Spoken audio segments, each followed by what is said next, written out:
जय हिंद विद्यार्थियों, क्या हाल चाल? सब बढ़िया। चलते हैं आज की बेहतरीन सी क्लास की ओर। क्योंकि पिछली क्लास में मैंने प्रमुख रूप से आपको निवारक विरोध अधिनियम और स्वतंत्रता के अधिकार के बारे में बताने का कार्य किया था, जो कि प्रमुख रूप से आपके एग्जाम के लिए तथा आपके जीवन के लिए अति महत्वपूर्ण होने का कार्य करता है।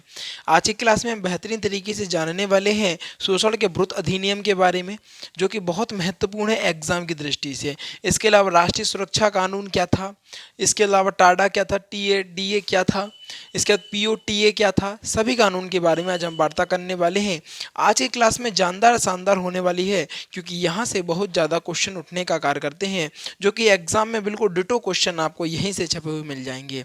इसके अलावा विद्यार्थियों, इस बात का मुझे खेद रहा कि शनिवार को सर की क्लास नहीं हो पाई। बशर्ते कोई दिक्कत नहीं है, आज से सर की क्लास बेहतरीन तरीके से हुई थी। आप लोगों ने किस प्रकार की लगी, आप लोग बताइएगा ज़रूर कमेंट में। देखो विद्यार्थियों, कभी कभी समस्याएं हो जाती हैं, ठीक है। इसके लिए मैंने एक वीडियो भी, शॉर्ट वीडियो बनाकर डाल भी दी थी, जिससे आप लोगों को कोई समस्या ना हो, किसी समस्या का सामना ना करना पड़े।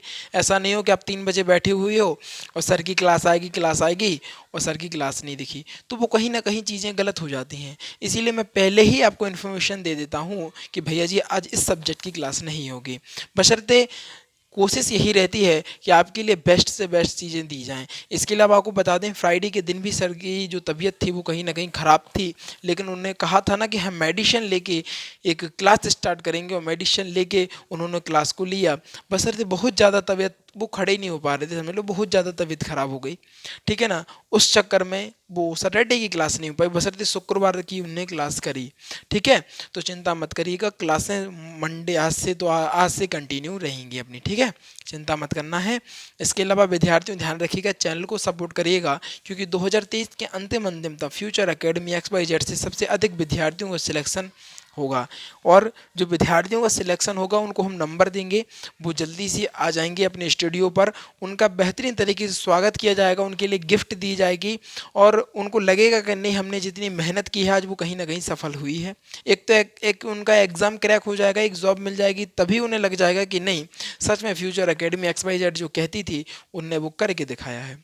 यहाँ पर बेटा बातों बातों से बतेशा नहीं बनाने का काम नहीं होता है, क्या बातों से बतेशा नहीं बनते हैं। यहाँ पर क्या है, गुड़ और चाशनी से बसेता बनाने का कार्य किया जाता है। यहाँ पर करके दिखाया जाता है, कहा नहीं जाता, ठीक है ना।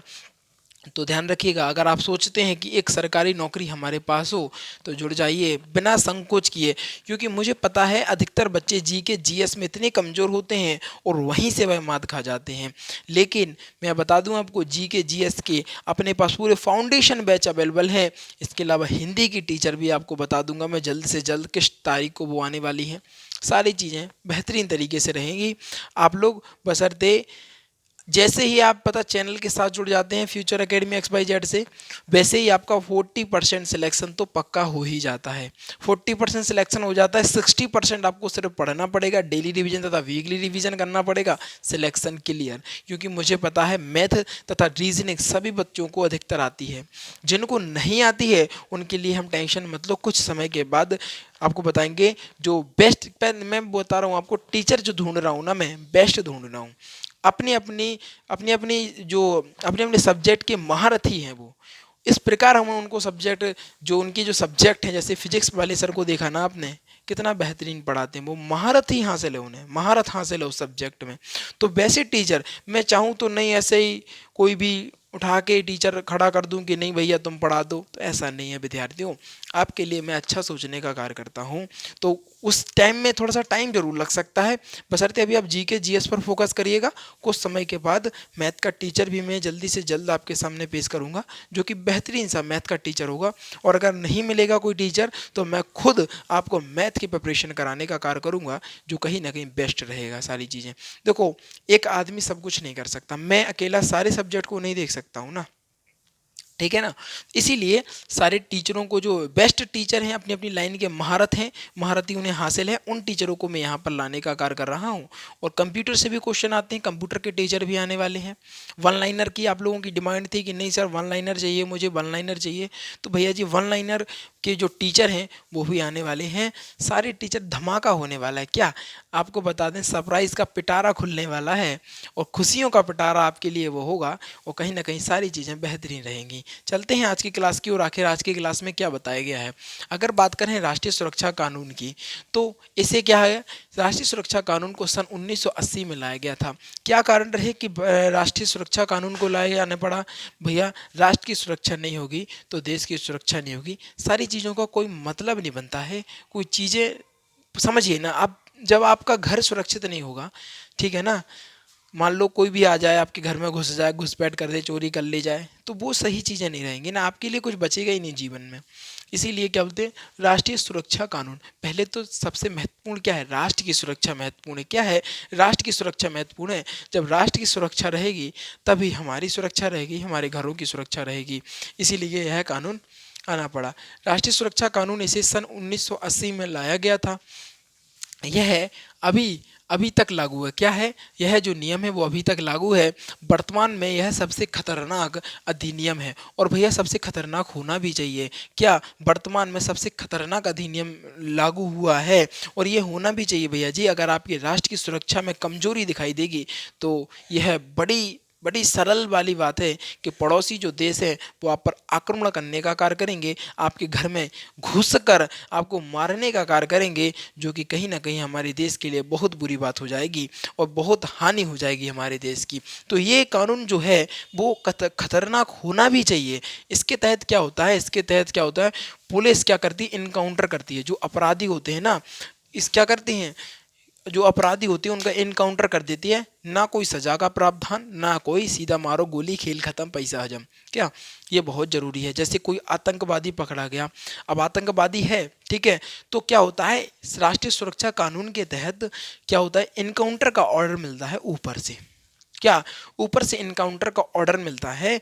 तो इनकाउंटर पुलिस वाले क्या करते हैं, उसको इनकाउंटर कर देते हैं और उसकी जीवन लीला को समाप्त कर दिया जाता है। किस अधिनियम के तहत, बता दूं आपको, राष्ट्रीय सुरक्षा कानून अधिनियम के तहत, जो कि सन 1980 में लागू किया गया था।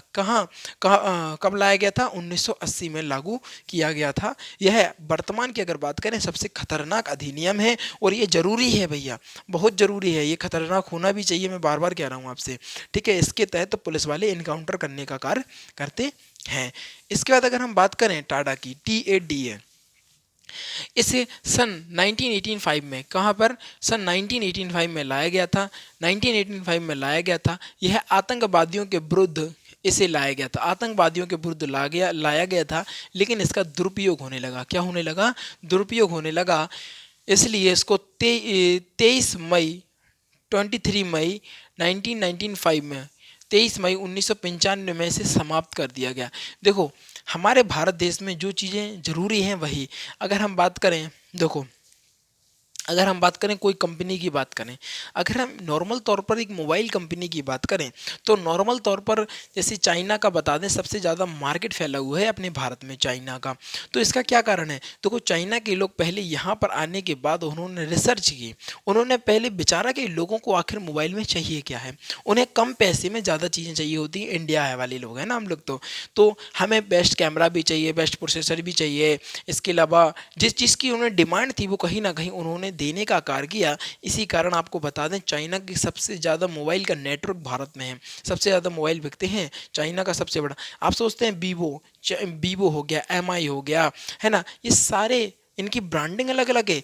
इनके आपको बता दें, क्या बोलते हैं, एम्बेसडर अलग हैं, ठीक है ना, ब्रांड एम्बेसडर अलग हैं, ब्रांडिंग अलग है, रेट अलग है, सब कुछ अलग है इनका। लेकिन मालिक तो सिर्फ चाइना ही है। क्या है, मालिक तो सिर्फ चाइना। रियलमी की बात करें, MI की बात कर लें, इसके अलावा वीवो की बात कर लें, इसके अलावा बहुत सारी कंपनियां हैं उनकी, है ना, रेडमी की बात कर लें, रियलमी की बात कर लें। तो ये सारी कंपनियां जो हैं वो कहीं ना कहीं चाइना से रिलेटेड हैं। आपको बता दें, चाइना सबसे ज़्यादा मार्केट कैप्चर किए हुए हैं इंडिया का मोबाइल के सेक्टर में।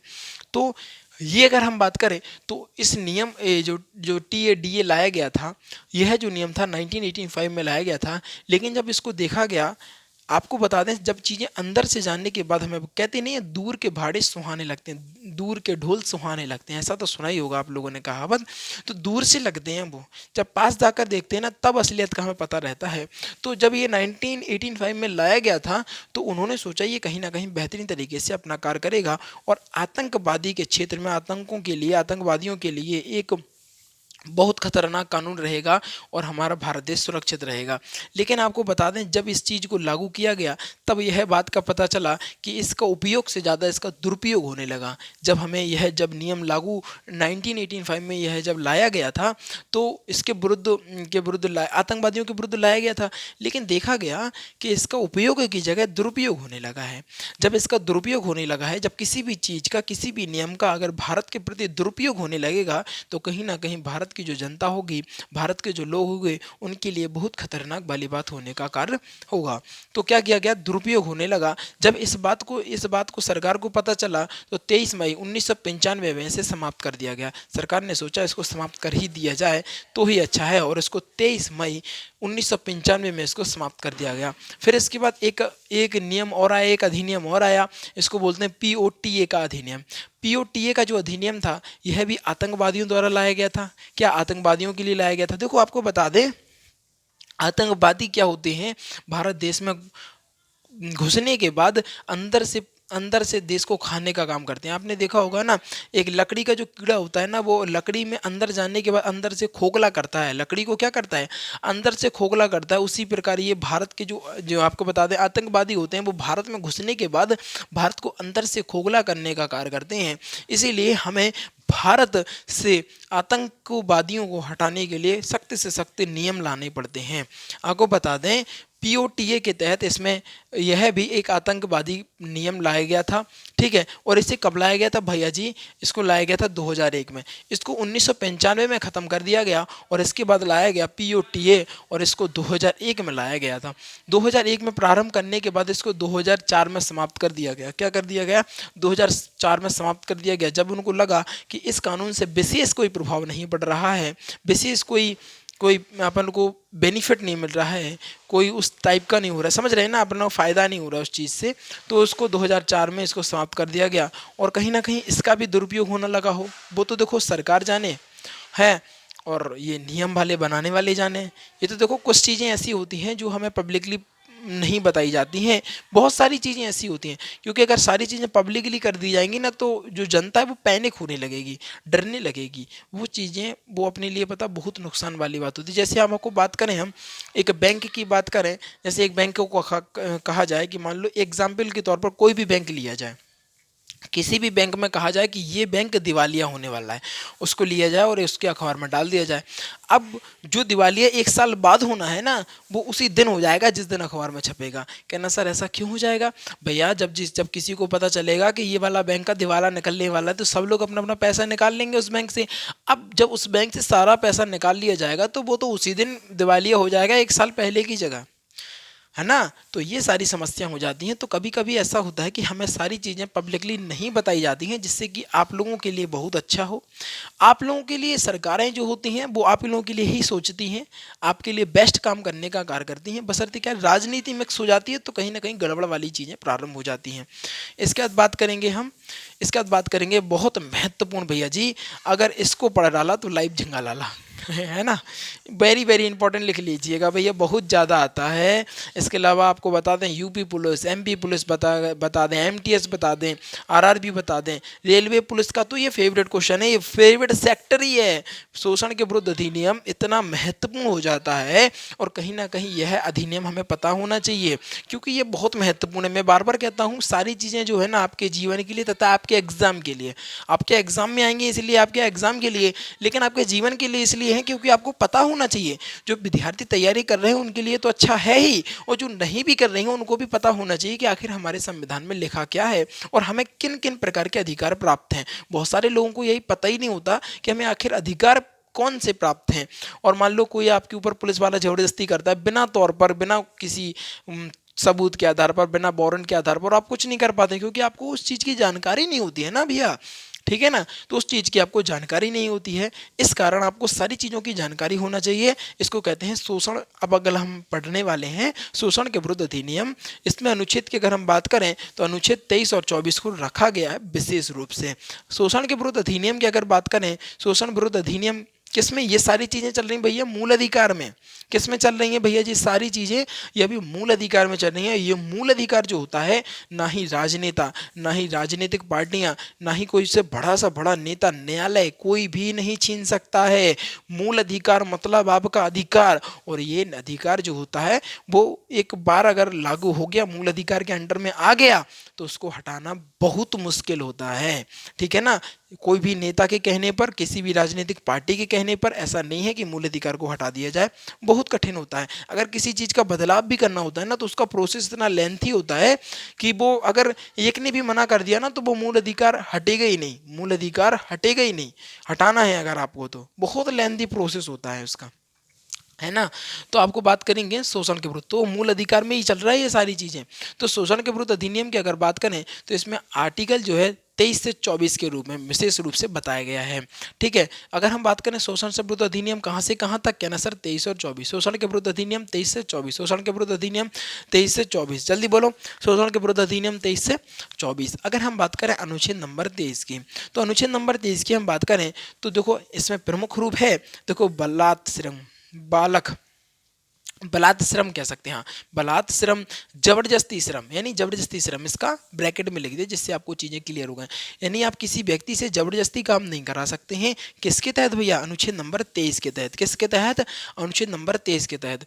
तथा बेरोजगारी, बिना वेतन पर रोक लगाया जाएगा, किंतु राष्ट्रीय सुरक्षा के मुद्दे पर बलात् श्रम या बेगारी कराई जा सकती है। समझो आखिर ये क्या है? बलात् श्रम और बेरोजगारी राष्ट्रीय सुरक्षा पर क्यों कराई जा सकती है, क्या है? देखो बताते हैं भी बहुत बेहतरीन तरीके से, जिससे आपकी चीजें क्लियर हो जाएंगी। अगर बात करें, हम किसी भी व्यक्ति से जबरदस्ती नहीं करा सकते हैं। जैसे हम हैं, हम बहुत बड़े, मान लो जैसे हम फ्यूचर एकेडमी के फाउंडर हैं, ठीक है? अब मैं फाउंडर हूँ, तो मैं किसी भी टीचर से ये नहीं कह सकता हूँ कि नहीं आप जबरदस्ती करूँ, मैं उस पर प्रेशर डालूँ कि नहीं तुम्हें ये काम करना ही है, तुम्हें ये काम करना ही है, तुम्हें ये काम, जबरदस्ती मैं उससे नहीं करा सकता हूँ। इसके अलावा मैं आपको बता दूँ, उसको फ्री में भी काम नहीं करा सकता हूँ। जैसे टीचर है कोई, अगर उसकी मर्जी नहीं है कि नहीं मुझे, जैसे मेरा मानना है, जो वो टीचर है, ठीक है, अगर वो कहता है, मान लो एक ठेकेदार है, ठेकेदार के पास से उन्होंने बहुत सारी लेबर को लगाया, लेबर को लगाने के बाद उसको पेमेंट नहीं दी, उससे काम करा लिया, उसको पेमेंट नहीं दी उसने, तो क्या हो सकता है भैया जी? वो आर्टिकल नंबर 23 के तहत उस पर केस दायर कर सकता है।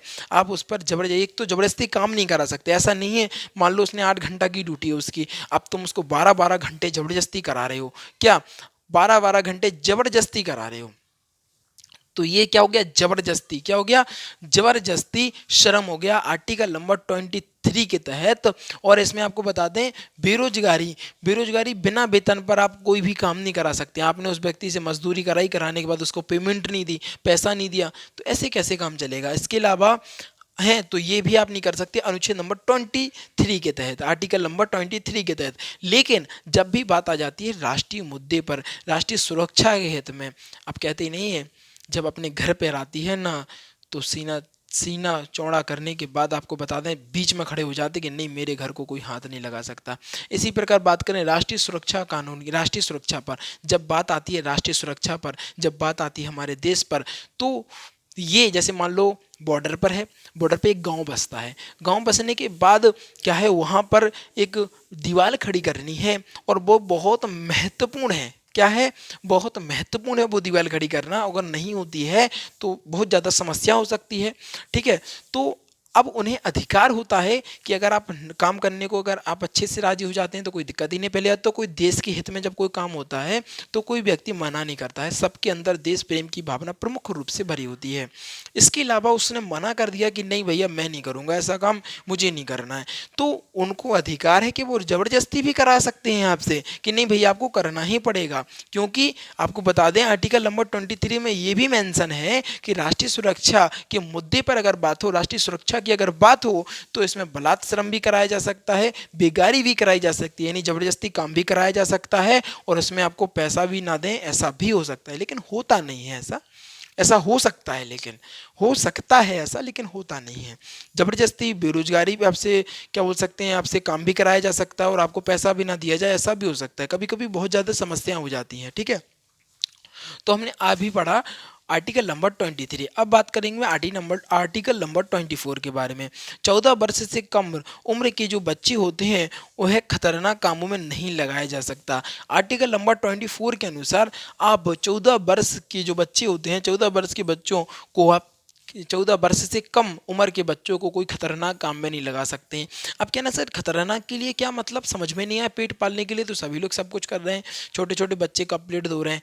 तो विद्यार्थियों में बता दूं, खतरनाक काम का मतलब जैसे आपको बता दें बारूद की फैक्ट्री में काम करना, इसके अलावा आपको बता दें कारखाने में काम करना, इसके अलावा आपको बता दें फटाके की फैक्ट्री में काम करना, ये बोलते हैं खतरनाक काम। क्या बोलते हैं इनको? खतरनाक काम बोलते हैं, खतरनाक काम। और इसमें आप 14 वर्ष से कम बच्चों को नहीं लगा सकती हैं, और अगर आप लगाते हैं तो आर्टिकल नंबर 24 के तहत आप पर केस दायर करिए किया जा सकता है, आर्टिकल नंबर 24 के तहत। तो आर्टिकल नंबर 24 में कहा गया है कि जो 14 वर्ष से कम की उम्र के जो बच्चे हैं उनको आप किसी भी खतरनाक काम में नहीं लगा सकते हैं। क्या? खतरनाक काम में नहीं लगा सकते हैं, जो कि बहुत महत्वपूर्ण है। और ये इस पर इतनी सख्ती है भैया जी, इतनी सख्ती है कि हद से ज़्यादा। अगर कोई बच्चा दिखता है, कोई अधिकारी, और उसने शिकायत कर दी ना, तो भाई साहब उनके अंजर पंजर ढीले हो जाएंगे। उनके पास जमानत कराते कराते उनके पास पैसा ना बचेगा, फैक्ट्री बिक जाएगी उनकी। तो ये क्या होता है, जी इस पर बहुत ज़्यादा सख्ती है। क्योंकि मैं आपको बता दूं, अभी भी ऐसा, पता अपन लोग तो घर में रहते हैं, अपन को पता नहीं है। आपको बता दें, आपने सुना होगा कि जो बच्चे गायब हो जाते हैं, मैंने ऐसा अनुमान, मेरे अनुसार, मैं अपने अनुसार बता रहा हूँ, ठीक है, कि जो बच्चे चोरी हो जाते हैं वो कहीं ना कहीं किसी और देश में जाकर बेच दिए जाते हैं। बेच देने के बाद उनसे यही खतरनाक काम, जैसे बारूद का काम हो गया, फटाके बनाने का काम हो गया, सालों से वो एक कमरे में, एक कारखाने में बंद है, उन्हीं वहीं पर उनको खाना दिया जाता है, रूखा सूखा जो खाना दे दिया जाता है, वो वहीं पर वह काम करते रहते हैं। यही सारा प्रोसेस होता है। और उनको पता, धूप भी देखने को नहीं मिलती कि कैसी धूप होती है। तो ये बहुत ज़्यादा, पता, ये ऐसा होता होगा। मैं बता सकता हूँ आपको, ये बच्चे जो गायब हो जाते हैं आखिर कहाँ जाते हैं? अरे यार, किसी को बच्चे चुराने की क्या ज़रूरत है यार, और भी तो चीज़ें हैं चुराने को, बच्चे चुरा के कहाँ करोगे, हैं। और इसके अलावा आपको बता दें, जो बच्चे भाग जाते हैं या चोरी हो जाते हैं, इसके अलावा मैं सोचता हूँ ऐसा है कि शायद उनकी किडनी वगैरह निकाल ली जाती हो, या कुछ भी यार। देखो, जिसका कोई नहीं होता ना, तो उसको सब दबाने का कार्य करते हैं, ऐसा ही कुछ हो। अब भगवान जाने ऐसा ना हो भैया, तो बढ़िया है। अब बात करेंगे धार्मिक स्वतंत्रता के अधिकार की। ये भी भैया बहुत महत्वपूर्ण है। क्या? बहुत महत्वपूर्ण है धार्मिक स्वतंत्रता। जितने भी सनातनी हैं ना, इसको तो जरूर पढ़ने का कार्य करें, क्योंकि हमें किस प्रकार की स्वतंत्रता दी जाती है, सनातनी है ना, तो इसको बेहतरीन तरीके से पढ़ेंगे, क्योंकि बहुत महत्वपूर्ण है आपके धर्म की दृष्टि से, आपके एग्जाम की दृष्टि से, आपके जीवन की दृष्टि से। धार्मिक स्वतंत्रता के अधिकार की अगर हम बात करें, तो इसको 25 से 28 तक के अनुच्छेद में रखा गया है। अनुच्छेद कौन कौन से भैया? अनुच्छेद रखा गया है 25 से 28। कितने कितने भैया जी? 25 से 28। अगर हम बात करें अनुच्छेद नंबर 25 की, अनुच्छेद नंबर 25 की अगर बात करें, तो अंतःकरण की बात कर लें। अंतःकरण की इसमें चर्चा की गई है। व्यक्तिगत धार्मिक स्वतंत्रता की भी चर्चा की गई है। इसके तहत सिखों को कृपाल यानी तलवार, मुस्लिमों को डाडी तथा हिंदू को टीका लगाने का अधिकार दिया जाता है। भैया याद रखिएगा, अंतःकरण की चर्चा, यानी अंतःकरण मतलब समझते हो, अंतिम समय में यदि आपकी मर्जी है, आप पर डिपेंड करता है, आपका जो जो मतलब कोई भी व्यक्ति है, आप चाहें तो उसको जला सकते हैं, आप चाहें तो उसको उगाड़ सकते हैं। मृत्यु होने के बाद, है ना, उसकी मृत्यु होने, जिंदा ना जला डालना, तुम लोग जेल में चले जाओगे, बता रहा हूँ मैं। मृत्यु होने के बाद, उसका अंतिम समय जब हो चुका है, मृत्यु को प्राप्त हो चुका है, तो आप पर डिपेंड करता है, आपको जलाना है उसको, या दाह संस्कार करना है, इसका दफन करना है। इसके अलावा सब नदियों में भी बहाए जाते हैं, या नदियों में बहाना है, जो आपको मर्जी, आपका जो धर्म कहे उस प्रकार आप कर सकते हैं, आर्टिकल नंबर 25 के तहत। इसके अलावा आपको क्या, आपको धार्मिक स्वतंत्रता की भी चर्चा है। आप किसी भी धर्म को अपना सकते हैं। ऐसा नहीं है जैसे आप हिंदू हैं, जैसे आप मुस्लिम हैं, और मुस्लिम हो, और मुस्लिम होने के बाद आप सोचते हैं कि नहीं, मुझे सनातनीय बनना है, मुझे हिंदू बनना है, तो आप बन सकते हैं। इसमें कोई भी आपको नहीं रोक सकता है। आप किसी भी धर्म को अपना सकते हैं, किसी भी धर्म का पाठ कर सकते हैं, किसी भी धर्म का प्रचार कर सकते हैं। धार्मिक स्वतंत्रता की चर्चा यहाँ पर की गई है। किसी भी धर्म को अपनाएं, किसी भी धर्म की पूजा करें, ये आप पर डिपेंड करता है। इसके अलावा बात करें हम, इसके इसके अलावा धार्मिक स्वतंत्रता के अलावा आपको बता दें, सिखों के लिए जो तलवार होती है वो बहुत महत्वपूर्ण होती है। तो सिखों को तलवार रखने की स्वतंत्रता, मुस्लिम लोग होते हैं उनके लिए दाढ़ी बहुत महत्वपूर्ण होती है, तो मुस्लिम लोगों के लिए दाढ़ी रखने की स्वतंत्रता।